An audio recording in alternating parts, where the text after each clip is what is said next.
Hozir kredit to'lashib bola olasiz. Bu hayotda yashashdan asosiy maqsadingiz nima?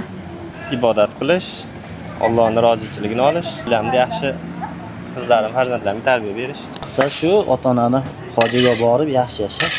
Pulda hozir faqat pul topish hozir. Yomon qiynalib ketganman. Oilada 3 ta farzandmiz. Kichkinaligimdan masalan hammada ham bo'lsa kerak, farzandga moslaydi, qo'shnini bolasiga moslaydi. O'sha vaqtda niyat qilganman. Xudo xohlasa qiz farzand bo'lsam ham, o'g'ildan ko'ra ota-onamga yaxshiroq sharoit qilib beraman deb, o'sha narsalar amalga oshyapti.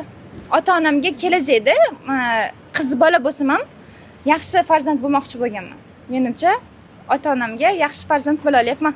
Onamni rozi qilish.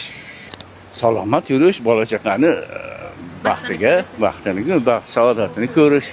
Biz yurtimiz tinch bo'lsa, bola chaqamiz orzuasini ko'rsak shu. Yurtimiz tinch bo'lsin. Mana zo'r zamonimiz. Kam bo'lmanglar, rahmat. Xo'sh, sizning fikringiz qanday? Yashashdan maqsadingiz nima? Izohlarga yozib qoldiring. Bizni yo'qotib qo'ymaslik uchun sahifamizga obuna bo'lib qo'ying.